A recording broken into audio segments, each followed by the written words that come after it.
O Brasil vai enviar equipamentos de diálise e medicamentos para a Venezuela. A decisão foi anunciada após o governo venezuelano informar que um centro de distribuição de insumos de saúde foi destruído durante o ataque de sábado.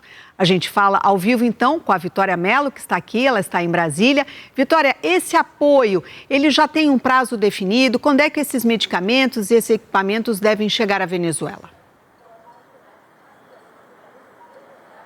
Ainda não tem prazo, Simone. Boa noite a você, boa noite a todos. O ministro da Saúde, Alexandre Padilha, disse que o governo, já mobiliza equipamentos e medicamentos, mas não informou a quantidade nem um cronograma de envio. Essa ajuda foi definida após a destruição de um centro que abastecia insumos usados em tratamentos de hemodiálise na Venezuela. Segundo o governo local, a perda compromete o atendimento de pacientes que dependem de tratamento contínuo. Padilha lembrou que a Venezuela enviou caminhões com oxigênio ao Brasil quando Manaus precisou durante a crise causada pela pandemia de Covid-19. Então temos essa informação do ministro da Saúde, mas ainda não há um cronograma, Simone. Sim, é preciso separar governo, regime de povo. Muito obrigada. E agora nós vamos a Pacaraima, em Roraima, na fronteira entre o Brasil e a Venezuela, onde está o nosso enviado especial, Fábio Diamante. Fábio, uma boa noite para você. Bom, você é um repórter, um jornalista muito experiente, que já cobriu vários países em crise. Eu gostaria que você desse para a gente uma percepção, do que você já viveu aí desde que você chegou à cidade, ainda no sábado. Oi, Simone, boa noite a você, boa noite a todos. A gente está aqui em frente à tenda que é usada para receber os venezuelanos que vêm para o Brasil e havia uma expectativa do aumento do fluxo de venezuelanos a partir da queda de Nicolás Maduro, mas isso não aconteceu.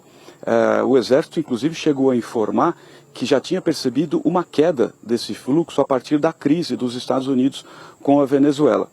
O que a gente viu aqui desde o final de semana, na capital Boa Vista e até do lado venezuelano, foi um sentimento de esperança. Mas é uma esperança bem com o pé no chão, porque os venezuelanos dizem de uma forma muito clara que o ditador caiu, mas a ditadura não. Vamos ver os detalhes na reportagem. Mostrar a realidade do lado venezuelano não é tão simples como deveria. O ditador caiu, mas o regime segue o mesmo. Cruzamos a fronteira apenas com um telefone celular. O taxista venezuelano que trabalha do lado brasileiro disse que a prisão de Maduro pode ser o início de uma vida nova. A cidade venezuelana mais próxima é Santa Helena de Uairém, a pouco mais de 15 quilômetros de Pacaraima. A capital Caracas, onde tudo aconteceu, fica a 1.261 quilômetros daqui. A queda de Maduro não mexeu com a rotina de Santa Helena. O comércio está funcionando normalmente e as pessoas estão circulando como se nada tivesse acontecido. No sábado, quando veio a notícia da captura de Nicolás Maduro, o comércio não abriu inicialmente, mas durante o dia ele foi retomando as atividades de maneira normal. Na prática, a vida aqui na Venezuela é a mesma, porque os problemas continuam. Mas para onde se olha, é possível ver o estrago de anos de ditadura. A pobreza está por todos os lados. O abandono do vazio monumento a Simón Bolívar, verdadeiro líder venezuelano que lutou pela independência de países sul-americanos contra o domínio espanhol, é mais um sinal dos tempos. Os moradores de Santa Helena têm receio de falar abertamente. Do lado brasileiro, a segunda-feira amanheceu sem nenhuma mudança na rotina de Pacaraima, cidade no extremo norte de Roraima, na fronteira com a Venezuela. Como era esperado por autoridades da região, não houve um aumento da vinda de venezuelanos depois da queda do ditador Nicolás Maduro. Nesse momento, como o fluxo se manteve estável, não houve a necessidade de reforço. Obviamente, nós redobramos a nossa atenção aqui nesse local, um monitoramento maior, a presença mais constante aqui da nossa tropa, um patrulhamento mais constante durante o dia. A expectativa girava em torno da abertura das tendas da Operação Acolhida, criada em 2018 por causa da fuga de milhares de venezuelanos do regime do então presidente Nicolás Maduro. O programa não funciona aos finais de semana, mas o que se viu nesta segunda-feira na fila de estrangeiros logo cedo está dentro da rotina.